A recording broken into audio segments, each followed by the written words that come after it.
السلام علیکم۔ ہر روز ایک نئی اور سچی دلچسپ کہانی سننے کے لیے آپ ہمارے چینل کو سبسکرائب کر لیں۔ بازار سے گزرنے والا ہر شخص اس لانڈری کا خواہشمند تھا۔ کتنے ہی امیر لوگ حسد بھری نگاہوں سے اس لڑکی کو دیکھ رہے تھے جس کی صرف آنکھیں واضح تھیں، لیکن کئی دلوں پر وہ لڑکی خنجر چلا چکی تھی۔ ایک امیر کبیر شخص وہاں پر رکا اور لڑکی کے مالک سے اس کا قیمت پوچھنے لگا۔ لفظ قیمت سن کر وہ لڑکی کانپ چکی تھی، مگر مالک کا کہنا تھا کہ یہ لڑکی بہت انمول ہے، اسے خریدنے والا کوئی عام نہیں ہو سکتا۔ بازار آج معمول سے ہٹ کر سجایا گیا تھا۔ وجہ یہ تھی کہ آج یہاں سلطان محترم خود تشریف لا رہے تھے۔ کل رات ہی سپاہی نے آ کر یہاں باقاعدہ ڈنکے بجا کر یہ اعلان کر دیا تھا کہ کل سلطان خود اس بازار کا دورہ کریں گے۔ یہ خبر سنی تھی کہ سبھی دکانداروں کے چہرے پر جیسے رونق چھا چکی تھی۔ جانتے تھے اگر ان کی دکان سے سلطان محترم کو کچھ پسند آیا تو انہیں اس چیز کی دگنی رقم ملے گی۔ ہر کوئی خوش تھا۔ فوراً اپنی دکان کی صاف صفائی شروع کر دی۔ وہ لوگ جو اشیاء تولتے وقت ناپ تول پر کمی کیا کرتے تھے یا کسی بھی طرح کا سودا یا ہوشیاری دکھانے کی کوشش کرتے تھے، سب کی گھبراہٹ واضح تھی۔ فوراً ہی ناپ تول کی کمی کرنے والے تمام تر اشیاء کو چھپا دیا گیا تھا۔ بازار بالکل راتوں رات اس طرح سجا دیا گیا تھا جس سے لگے واقعی یہاں پر سلطان محترم تشریف لانے والے ہیں۔ اگلی صبح بازار میں معمول سے زیادہ ہی رشک تھا۔ عام حالات میں اگر رشک ہوتا تو کافی شور و شرابہ مچ جایا کرتا تھا، لیکن ہر کوئی آج بڑے دھیمی لہجے میں خوش اخلاق ہو کر بات کر رہا تھا، باادب طریقے سے چلا جا رہا تھا، کیونکہ کبھی بھی سلطان محترم یہاں پر پہنچ سکتے تھے۔ تبھی بازار کے شروع میں سپاہیوں نے قطار در قطار آ کر کھڑا ہونا شروع کیا اور پھر بلند آواز میں کہا گیا، باادب باملاحظہ، ہوشیار، سلطان محترم تشریف لا رہے ہیں۔ ہر کوئی اس طرف دیکھ رہا تھا کہ کس شان سے سلطان محترم یہاں پر تشریف لا رہے ہیں، مگر یہ سلطان محترم کی سادگی تھی کہ وہ سب کے ساتھ یوں ملتے کہ سامنے والے کو پتہ ہی نہ چلتا کہ وہ ایک بادشاہ اور کئی سلطنت کو فتح کرنے والے سلطان سے بات کر رہا یا پھر اپنے ہمراہ سے۔ سلطان محترم بازار میں چکر لگانے لگے، ہر کوئی ان کو سلانے لگے، ہر کوئی ان کو سلام پیش کر رہا تھا اور وہ ہر ایک کے سلام کا جواب سر کو جنبش دے دے کر رہے تھے۔ سب نے اپنی دکانوں کو سنبھال رکھا تھا۔ یہیں سے بازار کے بیچوں بیچ ایک شخص تھا جس کا نام یامین ابو الخلیم تھا۔ وہ ایک جانب کھڑا تھا، اس کا کام لونڈیاں بیچنا تھا۔ اس کے پاس ایک قطار میں کئی لڑکیاں کھڑی تھیں۔ جیسے جیسے مرد حضرات اس کے قریب سے گزرتے وہ سب اپنی گویا ادائیں دکھانے لگتی۔ ایسا نہیں تھا کہ وہ کس طرح سے بے باک لباس میں مقصود تھی، لیکن ہاں، وہ انہوں نے اپنے چہرے نہیں ڈھک رکھے تھے، بال کھلے تھے اور یوں اپنے چہرے پر لالی لگائے وہ مردوں کو اپنی جانب کھینچ رہی تھی۔ شاید ان کا مقصد یہ تھا کہ جلد از جلد انہیں اس شخص سے خرید کر لے جایا جائے اور وہ اچھا کھا پی سکے اور اچھا پہن اوڑھ سکے۔ سلطان نے جب وہاں پر قدم رکھا تو وہ ساری غلام لڑکیاں سر جھکا کر کھڑی ہو گئی۔ چہرے پر مسکراہٹ تھی اور ململ آ جاری تھی۔ صاف ظاہر تھا کہ جیسے وہ دکھ رہی ویسی نہیں ہے۔ ان 13 لڑکیوں میں ایک لڑکی بالکل کونے میں کھڑی تھی۔ سلطان کی آمد پر وہ بھی اٹھ کھڑی ہوئی۔ تعظیماً جھک کر اس نے سلطان محترم کو سلام بھی پیش کیا، لیکن جس بات نے سلطان کو وہاں پر رکنے پر مجبور کر دیا اور اس کے جانب متوجہ کیا وہ یہ تھی کہ اس لڑکے نے حجاب کر رکھا تھا۔ اس نے اپنا چہرہ مکمل پردے میں رکھا تھا، صرف آنکھیں واضح تھیں جو کہ حیا سے جھکی تھیں۔ سلطان محترم وہیں پر رکے اور پھر قدم بقدم چلتے ہوئے شخص کے قریب آ گئے۔ انہوں نے سر جھکا کر سلطان محترم کو سلام کیا۔ سلطان نے ایک ایک قدم چلتے ہوئے وہاں پر موجود غلام لڑکیوں کو دیکھا اور پھر ایک لڑکی پر آ کر رکے جو مکمل طور پر پردے پہ موجود تھی۔ سلطان نے ایک نظر اس لڑکی پر ڈالی جو کہ مشکل سلطان کے کندھے پر آ رہی تھی، دبلی پتلی سی لیکن پردے میں۔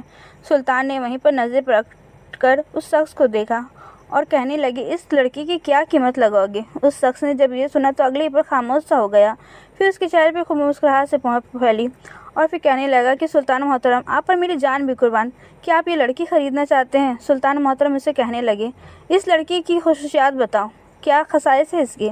اتنا سننا تھا کہ وہ شخص آگے بڑھا، سر جھکا کر کہنے لگا، سلطان، یہ لڑکی صوم و صلات کی پابند ہے، بہت نیک ہے، آج تک اس نے کسی نامحرم کو نظر اٹھا کر نہیں دیکھا، ہر وقت عبادت میں مصروف رہتی ہے، ساری رات اس کی عبادت میں کٹ جاتی ہے۔ سلطان جیسے جیسے اس نیک نامی سن رہے تھے اس لڑکی سے متاثر ہو رہے تھے۔ کہاں یہ بازار کا مذبح اور کہاں وہ لڑکی جو خود پر وہاں پر بڑا ہی بے تکلف محسوس کر رہی تھی۔ سلطان نے اگلے پل میں اس شخص سے کہا کہ وہ اس لڑکی کو خریدنا چاہتا ہوں۔